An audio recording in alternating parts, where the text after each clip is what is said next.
Baik, bismillahirrahmanirrahim. Assalamualaikum warahmatullahi wabarakatuh. Selamat malam semua teman-teman. Malam, Bu. Malam. Baik, sebelumnya Ibu berterima kasih karena teman-teman sudah mau bergabung dalam pemberian layanan bimbingan klasikal ini mengenai motivasi belajar. Nah, sebelum kita mulai proses layanan ini, ada baiknya kita untuk berdoa menurut keyakinan masing-masing. Doa dimulai.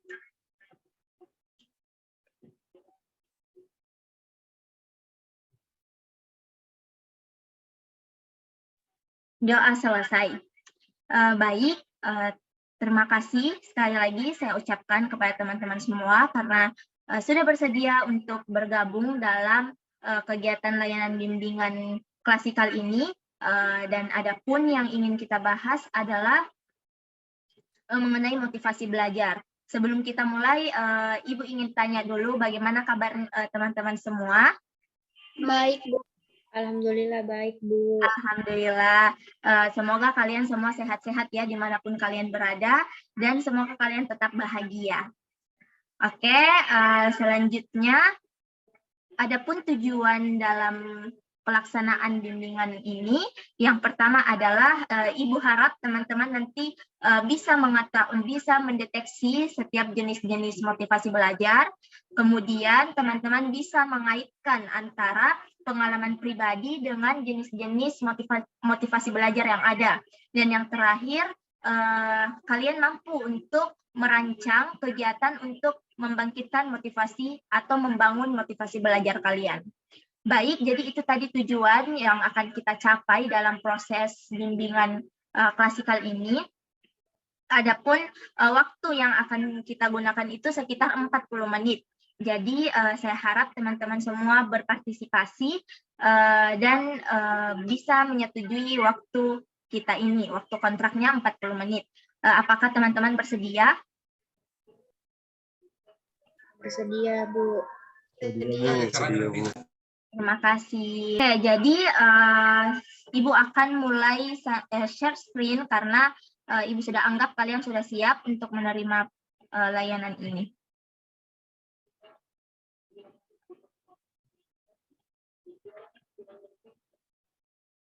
Oke, sebelumnya apakah share screen-nya sudah kelihatan, teman-teman? Sudah terlihat, Bu. Oke, jadi kita akan membahas mengenai motivasi belajarmu. Nah, pertanyaan pertama ya, yang bisa jawab dan yang mau berbagi pengalaman boleh raise hand. Hal apa yang pernah kamu perjuangkan dan coba ceritakan bagaimana usaha kamu dalam mencapainya. Saya, Bu. Oke, silakan Erin Putri Sosang. Baik, sebelumnya terima kasih untuk kesempatannya, Bu. Jadi, saya mau berbagi pengalaman saya mengenai motivasi. Jadi, saya pernah mempunyai keinginan untuk membeli sebuah tas. Kemudian, karena saya punya motivasi untuk membeli tas ini, saya melakukan usaha-usaha tertentu untuk mendapatkannya. Salah satunya adalah dengan menabung uang jajan saya. Nah, saya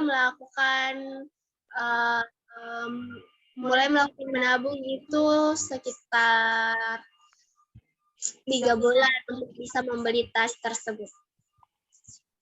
Terus bagaimana Erin hasilnya? Apakah Erin sudah berhasil untuk membeli tas ataukah tabungannya itu tidak sampai selesai dan tidak jadi beli tasnya?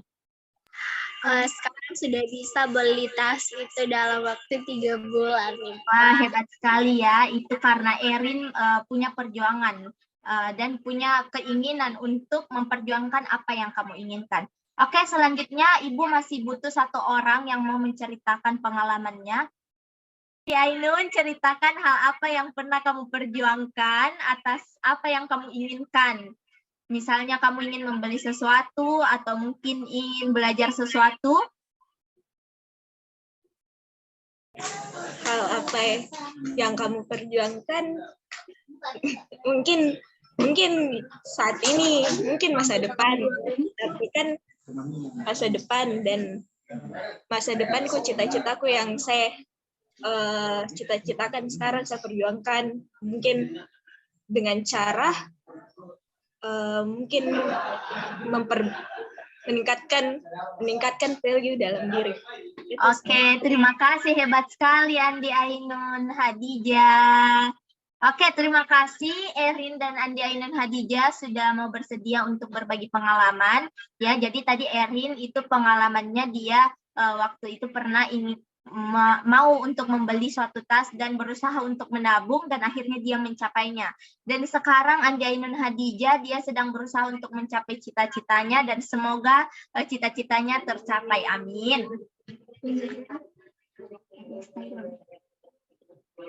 Oke.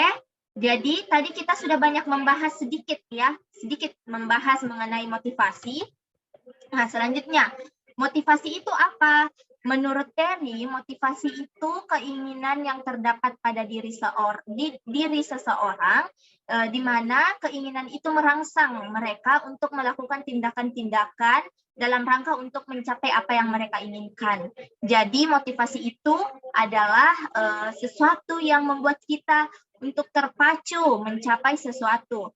Adapun motivasi belajar, bahwa menurut Nurfayanti 2019 bahwa motivasi belajar adalah dorongan yang menggerakkan, mengarahkan, dan mempertahankan perilaku seseorang dalam kegiatan belajar mereka, di mana hal itu tercermin dari bagaimana kebutuhan, usaha, dan ketekunan mereka dalam mencapai hasil belajar sebaik mungkin. Jadi, motivasi belajar itu bagaimana dorongan yang ada dalam diri kita untuk mempertahankan atau meningkatkan hasil belajar kita. Apakah itu dengan belajar, atau mungkin dengan meningkatkan skill, dan sebagainya. Oke, sampai sini teman-teman paham?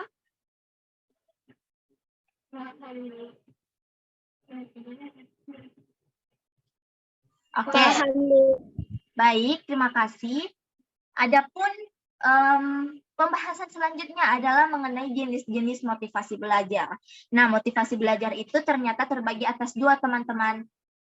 Yang pertama ada motivasi intrinsik dan yang kedua motivasi ekstrinsik. Motivasi intrinsik itu merupakan motivasi yang tumbuh dan timbul dari dalam diri kita sendiri, di mana kalau dalam diri kita sendiri itu tidak ada pengaruh dari luar diri kita. Contohnya, keinginan seseorang untuk membaca, karena membaca itu sudah menjadi hobi dia dari kecil. Nah, itu kan tidak ada paksaan dari luar, akan tetapi itu muncul dari diri mereka sendiri.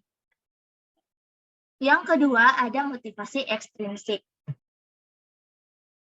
Nah, motivasi ekstrinsik ini adalah motivasi yang tumbuh dan timbul dari luar diri kita. Jadi contohnya, misal kita sebenarnya dalam diri kita sendiri itu tidak ada keinginan untuk belajar dengan giat, akan tetapi karena kita disemangati oleh orang tua kita atau diiming-imingi dengan sesuatu yang lebih, maka kita akan lebih bersemangat. Contohnya adalah kita akan rajin belajar apabila orang tua kita misalnya mengatakan, apabila kamu ranking 3, kamu akan dibelikan handphone.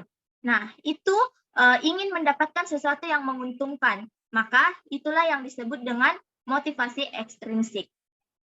Sampai di sini teman-teman paham? Paham, Bu. Oke, lanjut. Di sini kita masuk ke faktor yang mempengaruhi motivasi belajar. Ada faktor eksternal dan internal. Kalau eksternal seperti yang kita ketahui bahwa eksternal itu dari luar dan internal itu dari dalam. Eksternal itu ada fasilitas dan lingkungan, di mana apabila kita dalam proses pembelajaran, seperti yang kita ketahui bahwa pembelajaran sekarang itu sudah dilakukan dengan secara blended. Nah, apabila kita ingin belajar online, tentu kita menggunakan device, baik itu handphone ataupun laptop. Nah, apabila kedua hal tersebut misalnya tidak terpenuhi, maka itu juga akan mempengaruhi motivasi belajar kita. Bagaimana kita mau semangat untuk belajar, termotivasi apabila fasilitas kita belum terpenuhi. Yang kedua ada dari faktor lingkungan. Nah, faktor lingkungan ini sangat mempengaruhi bagaimana motivasi belajar itu bisa terbangun. Lingkungan yang baik bisa membuat kita lebih termotivasi. Begitu pula sebaliknya, apabila kita tinggal di dalam lingkungan yang tidak memotivasi, maka itu juga akan mempengaruhi bagaimana motivasi belajar kita. Contohnya, apabila kita berteman dengan teman-teman yang mungkin malas belajar, lebih suka nongkrong, itu akan membuat kita ikut-ikutan dalam pertemanan kita. Dan motivasi belajar kita itu jadi tidak ada, karena yang di pikiran kita itu hanya main, nongkrong, seperti itu. Dan sebaliknya, apabila kita berada di lingkungan yang tepat, maka motivasi belajar kita juga akan lebih baik. Misalnya kita memiliki orang tua yang selalu mendukung apapun yang kita inginkan. Misalnya kita ingin menjadi dokter, maka orang tua kita akan mendukung. Nah, itu juga akan mempengaruhi motivasi belajar kita menjadi lebih baik. Selanjutnya ada internal atau faktor dari diri kita sendiri. Di internal itu ada 3 teman-teman. Yang pertama ada mood, niat, dan mindset. Mood itu bagaimana bagaimana perasaan hati kita. Seperti yang kita ketahui, banyak di antara kita ya, teman-teman, di antara teman-teman mungkin dan saya sendiri, kalau mau belajar itu harus mengumpulkan mood. Nah, itu juga sangat mempengaruhi bagaimana kita belajar. Apabila kita tidak dalam mood yang baik, maka motivasi belajar itu tidak akan tumbuh. Dan apabila kita memiliki mood yang baik dan perasaan kita baik, hati kita senang, maka itu juga akan mempengaruhi bagaimana kita belajar dengan baik. Yang kedua itu ada niat. Nah, banyak juga yang mengatakan bahwa mood saya itu sudah ada, akan tetapi niatnya yang belum ada. Atau sebaliknya, dia sudah niat belajar, tapi moodnya belum ada. Nah, ini juga sangat mempengaruhi. Untuk itu, sebenarnya niat ini penting sekali untuk ditanamkan dalam diri kita, bahwa belajar itu penting. Bahwa belajar itu demi untuk diri kita sendiri, bukan untuk orang lain. Jadi, mood dan niat ini, juga mindset itu sangat berkaitan satu sama lain. Nah, mindset sendiri ini itu merupakan pola pikir. Seperti yang kita ketahui bahwa mindset itu pola pikir, jadi bagaimana teman-teman berpikir, bagaimana teman-teman itu bermindset, itu juga akan mempengaruhi motivasi belajar kalian. Apabila mindset kalian itu positif, maka kalian akan memiliki motivasi belajar yang baik juga. Tapi apabila sebaliknya, maka cenderung kita tidak memiliki motivasi belajar. Nah, mengenai faktor-faktor, apakah ada yang ingin ditanyakan, teman-teman? Sudah jelas, Bu. Oke, terima kasih Andi Ainun Abharis. Oke, kita lanjut di bagian ini. Nah, apa sih yang terjadi apabila kita tidak ada motivasi belajar? Banyak sekali teman-teman, di antaranya itu yang pertama sulit fokus. Nah, ketika kita tidak memiliki motivasi belajar, tentu kita akan sulit fokus. Mengapa? Karena kita tidak memiliki keinginan atau dorongan yang ada dalam diri kita untuk melakukan apa-apa yang harus diselesaikan. Yang kedua, prokrastinasi atau menunda-nunda. Karena tidak memiliki motivasi belajar, tentu kita sering menunda-nunda pekerjaan kita, tugas-tugas kita, dan itu tentu akan mempengaruhi bagaimana hasil belajar teman-teman ke depannya. Nah, untuk itu, prokrastinasi ini kita harus bisa mengendalikan diri bagaimana untuk mengatur-ngatur jadwal. Nanti kita akan membahas di slide selanjutnya. Yang ketiga itu jadinya tidak bersemangat. Ya, mungkin teman-teman merasakan apabila tidak ada motivasi belajar, tentu kita juga tidak bersemangat. Atau ada di sini teman-teman yang tidak punya motivasi belajar tapi tetap bersemangat dalam belajar? Saya, Bu. Oh, Alvin, kamu sangat berbeda daripada yang lain ya, Alvin. Karena Alvin ini walaupun tidak memiliki motivasi belajar, dia tetap dia juga bersemangat, Alvin, atau kebalikannya? Saya tidak punya motivasi belajar, Bu, tapi tetap semangat belajar. Tetap semangat dalam menjalani hidup. Bagus sekali ya, Alvin. Kita harus beri tepuk tangan untuk Alvin. Baik, untuk selanjutnya ada hasil belajar menurun. Nah, tadi kan kita sudah bahas ketika kita tidak memiliki motivasi belajar, kita akan sulit fokus, prokrastinasi, dan tidak bersemangat. Karena ketiga hal itu jadi tergabung, maka hasil belajar kita akan menurun. Misalnya yang dulunya Fikrul sebenarnya ranking 1, tapi karena di semester ini dia tidak memiliki motivasi belajar, dia rankingnya menjadi 20. Nah, itu kan menunjukkan bahwa ketiga hal ini sangat mempengaruhi hasil belajar kita. Dan yang terakhir adalah ketika kalian tidak memiliki motivasi belajar, kalian tidak akan memiliki rencana masa depan. Siapa yang setuju dengan pendapat ini? Saya, Bu. Nah, jadi kita tidak akan memiliki rencana masa depan karena bagaimana kita ingin merencanakan masa depan kita apabila kita saja tidak memiliki motivasi belajar. Atau jangan motivasi belajar dulu, motivasi secara umum saja apabila itu belum ada, itu sangat sulit untuk membangun motivasi belajar. Nah, selanjutnya bagaimana cara kita membangun motivasi belajar itu? Yang pertama, kenali diri sendiri. Bagaimana kita mengenali diri sendiri adalah bagaimana kita mengetahui apa yang kita sukai dan apa yang tidak kita sukai. Teman-teman bisa melakukan atau mencatat di sebuah kertas apa-apa yang teman-teman sukai dan tidak kalian sukai. Dengan begitu, kalian bisa mengetahui apa-apa yang harus kalian tingkatkan. Selain itu, teman-teman juga bisa menulis kekurangan dan kelebihan diri sendiri. Dengan begitu, teman-teman juga bisa fokus akan apa kelebihan kalian dan tidak fokus dengan kekurangan yang ada pada diri sendiri. Yang kedua itu memahami hambatan belajar. Nah, hambatan belajar setiap orang itu berbeda-beda, teman-teman.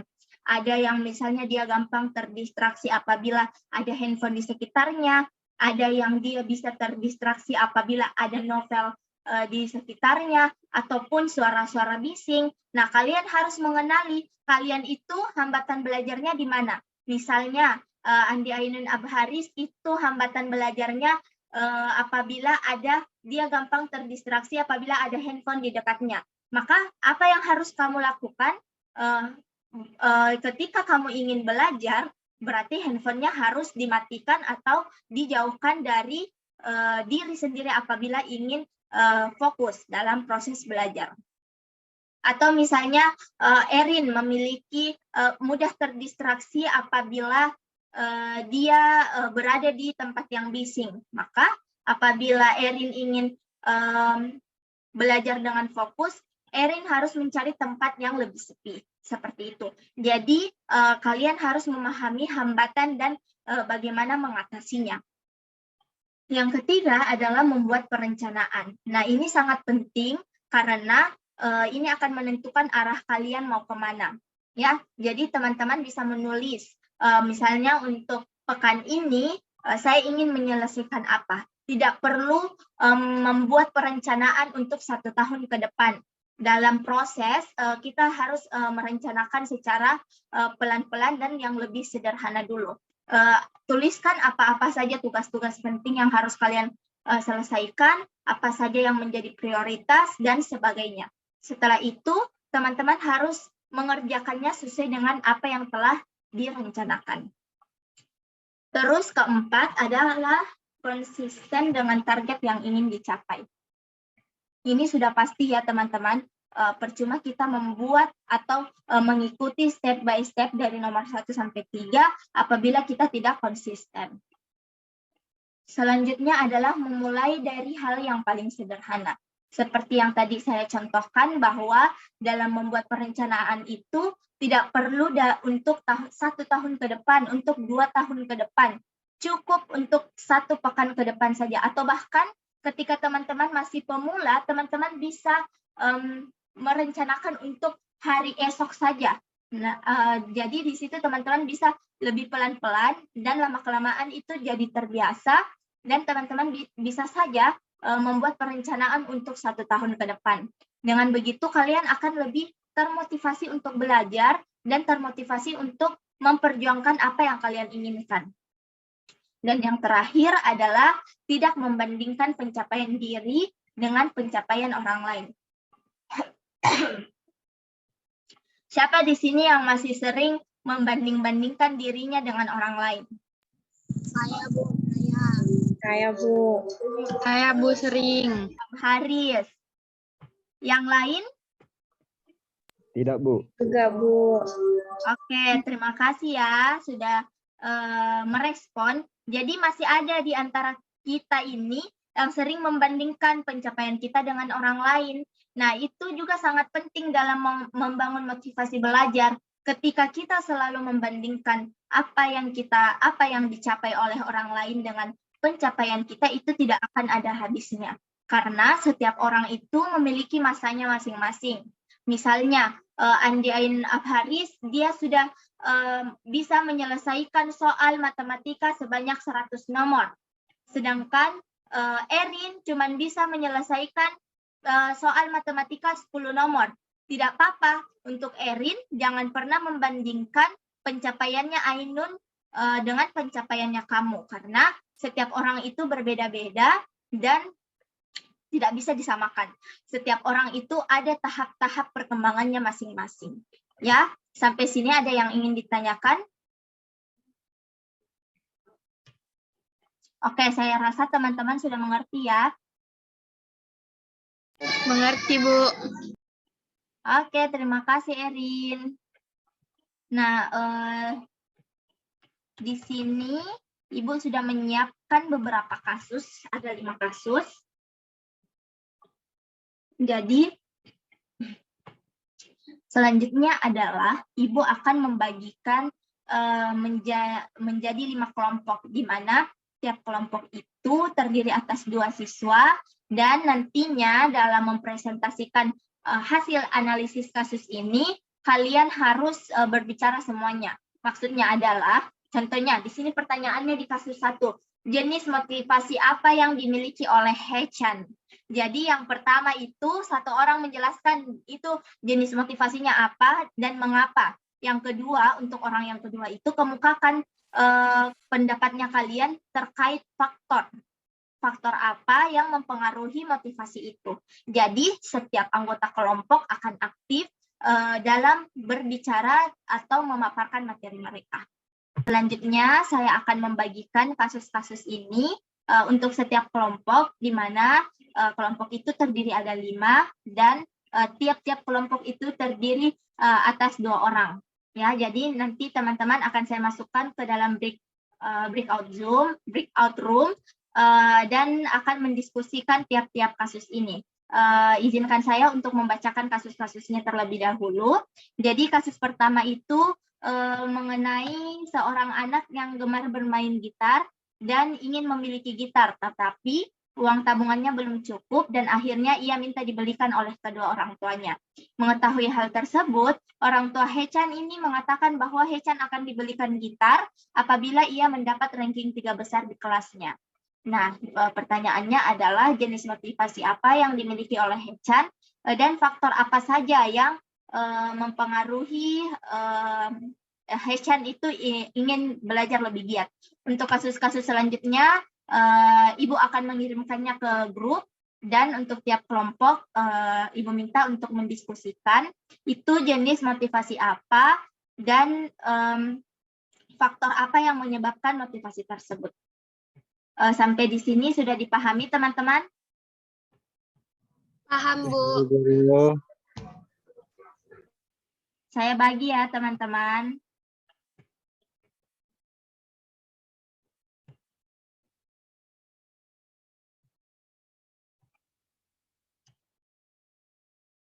Oke, jadi teman-teman sudah bisa masuk ke breakout room-nya masing-masing dan mendiskusikan apa-apa saja jenis motivasi dari kasusnya, kemudian faktor-faktor apa yang dipengaruhi ya.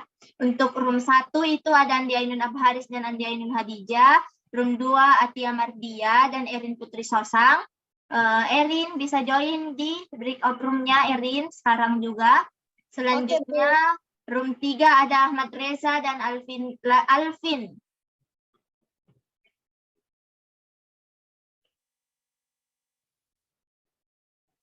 Oke, sisa Erin yang belum bergabung. Silahkan bergabung, Erin. Iya, Bu, sabar, Bu.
Oke, bagaimana teman-teman? Sudah bergabung semua? Sudah, Bu. Sudah, Bu. Oke, untuk kelompok 1 itu ada Andi Ainun Abharis dan Andi Ainun Hadijah. Bagaimana duo Ainun ini, apakah sudah siap?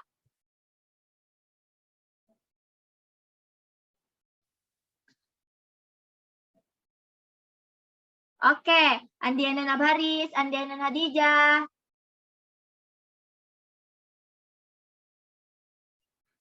Mungkin mereka berdua belum siap. Kita lanjut dulu ke kasus kedua. Siapa yang kelompok 2, teman-teman? Saya, Bu. Saya, Bu. Oke, Erin dan siapa? Atia, Ibu. Atia.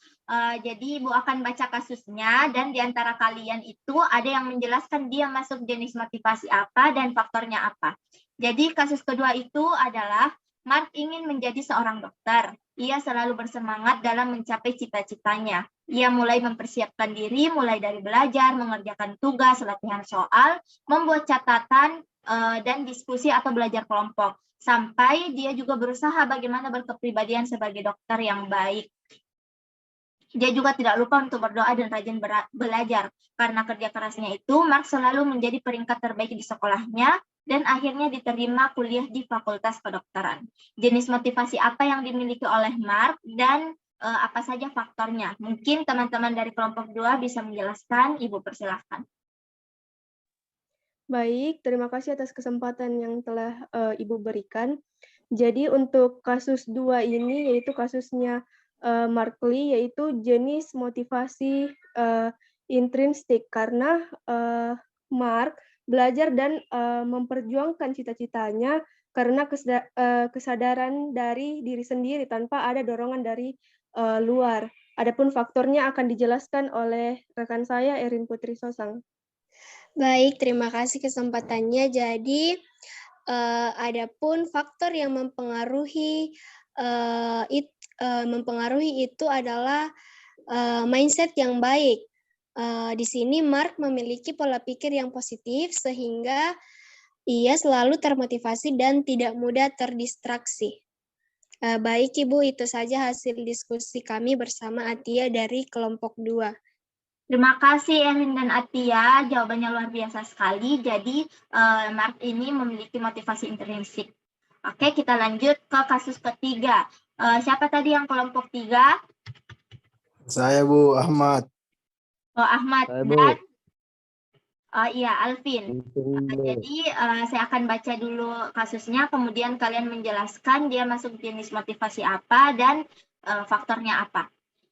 Jadi kasusnya itu, Jeno adalah siswa yang suka membuat onar di sekolahnya. Ia suka mengganggu temannya, bolos pelajaran, dan malas mengerjakan tugas. Sehingga nilainya rendah bahkan tidak naik kelas. Beberapa bulan pun berlalu, Jeno banyak berubah, ia sudah tidak malas mengerjakan tugas, tidak pernah bolos, bahkan ia sudah berhubungan baik dengan teman-temannya. Setelah ditelusuri, ternyata Jeno mengikuti seminar motivasi karena dipaksa oleh ibunya. Setelah mengikuti seminar tersebut, Jeno jadi termotivasi untuk belajar. Oke, siapa yang mau menjelaskan jenis motivasinya? Saya, Bu. Siapa itu?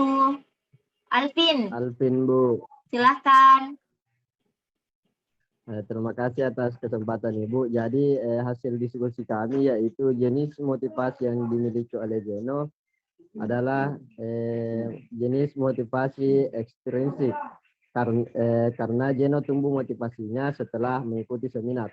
Terus adapun faktornya akan dijelaskan oleh teman saya yaitu saudara Ahmad. Ya, baik. Baik, silakan Ahmad. Terima kasih atas kesempatannya, Bu. Di sini saya akan menyampaikan tentang faktornya, yaitu faktor yang mempengaruhi lingkungan karena ia diajak oleh ibunya mengikuti seminar. Hal ini menunjukkan bahwa lingkungan Jeno mendukung.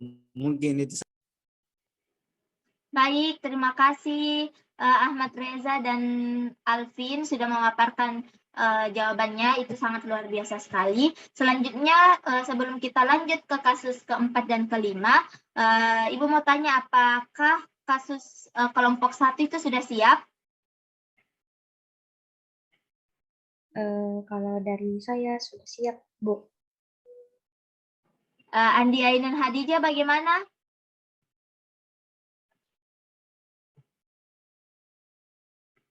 Oke, mungkin kelompok 1 sampai saat ini belum siap. Kita beralih ke kasus keempat saja.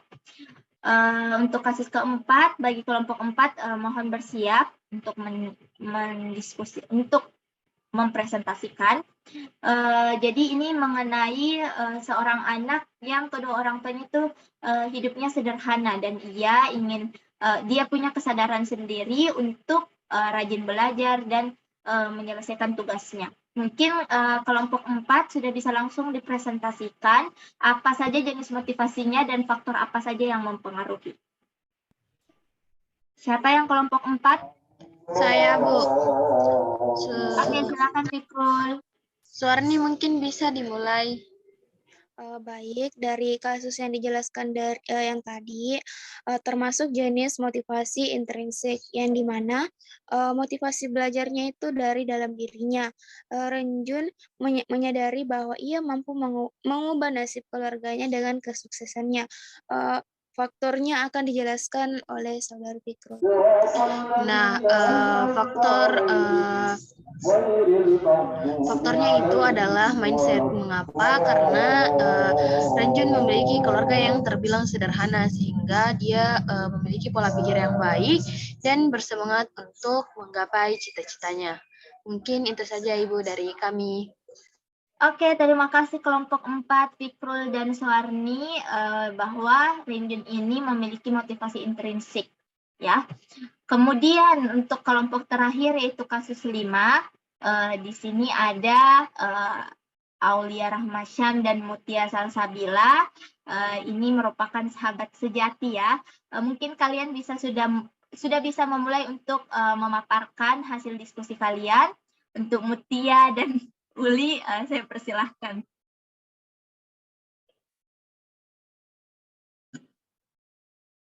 Oke, sebelumnya terima kasih ya Ibu Wiwi sudah dikasih kesempatan sahabat sejatinya ini untuk memaparkan hasil diskusi saya dan sahabat sejati saya.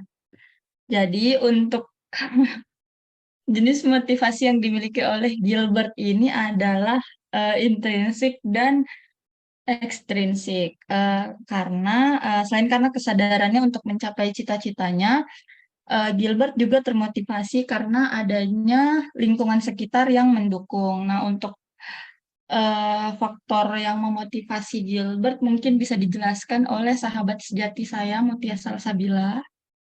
Oke, silakan Mutia. Nah, baik, untuk faktornya sendiri itu yang memotivasi Gilbert untuk belajar dan berusaha mencapai cita-citanya menjadi tentara adalah lingkungan sekitarnya. Nah, mungkin itu saja. Sekian dari kelompok kami, Bu. Terima kasih. Terima kasih dua sahabat sejati, Mutia dan Uli. Selanjutnya kita kembali ke kelompok 1, yaitu duo Ainun, ada Ainun Abharis dan Ainun Hadijah. Apakah kalian sudah siap? Siap, Bu. Mana ini Andi Ainun Hadijah? Hadir, Bu. Oke, bisa dimulai memaparkan hasil diskusinya, teman-teman.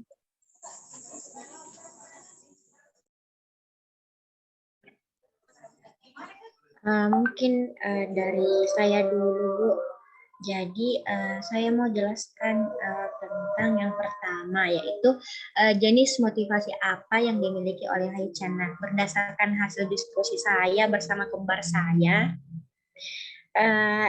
jenis motivasi yang dimiliki oleh Haichan itu ekstrinsik. Kenapa? Karena Haichan itu terpacu untuk belajar karena ingin mendapatkan peringkat 3 sehingga orang tuanya itu belikan dia gitar. Nah, mungkin untuk faktor yang mempengaruhi itu bisa dijelaskan oleh Twin, silahkan. Oke, terima kasih Ainun Abharis. Oke, baik, terima kasih. Oh, bisa Mbak bicara? Bisa. Baik, terima kasih atas kesempatan yang telah diberikan. Berdasarkan hasil diskusi dengan saya dan Andi Ainun Abharis, faktor yang mempengaruhi itu adalah lingkungannya.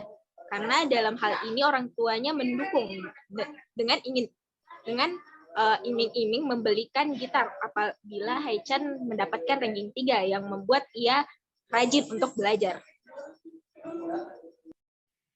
Oke, terima kasih teman-teman atas pemaparan hasil diskusinya. Luar biasa sekali dari kelompok 1 dan kelompok 5 sudah memaparkan dengan baik dan sesuai dengan materi kita. Nah, selanjutnya sebelum kita mengakhiri sesi layanan pada malam hari ini, saya akan membagikan LKPD dan penilaian hasil di mana teman-teman bisa mengisi penilaian hasil mulai sekarang dan LKPD dikerjakan mulai sekarang dan akan dikumpulkan pekan depan. Baik teman-teman, jadi tadi di situ sudah Ibu kirimkan link untuk LKPD dan penilaian hasil. Tolong diisi ya. Namun sambil teman-teman mengisi link tersebut, jadi Ibu akan menyimpulkan dari materi kita pada malam hari ini. Jadi pada intinya adalah bahwa motivasi belajar itu adalah dorongan yang timbul dari dalam ataupun luar diri kita, di mana dengan adanya dorongan itu kita punya keinginan untuk mencapai apa yang kita inginkan. Dan adapun faktor-faktor yang mempengaruhi itu ada faktor lingkungan, faktor fasilitas, ada juga faktor dari dalam diri kita itu seperti mood, niat, ataupun mindset. Dan yang terakhir itu ada jenis-jenis motivasi intrinsik dan ekstrinsik. Kemudian cara kita untuk membangun motivasi itu ada banyak sekali tadi sudah dijelaskan. Beberapa di antaranya itu adalah bagaimana kita mengenal diri kita sendiri, kemudian tidak membandingkan apa yang telah kita capai dengan penghasilan orang lain, dan kemudian bagaimana kita membangun hubungan baik dengan orang-orang sekitar. Apakah semua teman-teman sudah mengisi link penilaian hasil? Iya, Ibu Guru. Sudah, Bu. Sudah, Ibu. Oke, terima kasih. Terima kasih atas partisipasinya teman-teman sekalian. Semoga apa yang kita pelajari dan layanan yang Ibu berikan pada malam hari ini itu bermanfaat. Jadi teman-teman semua sudah mampu merencanakan kegiatan apa saja yang akan kalian lakukan untuk membangun motivasi belajar kalian. Nah, namun sebelum kita mengakhiri sesi layanan pada malam hari ini, ada baiknya kita berdoa menurut keyakinan masing-masing. Doa dimulai. Doa selesai. Terima kasih semua. Assalamualaikum warahmatullahi wabarakatuh.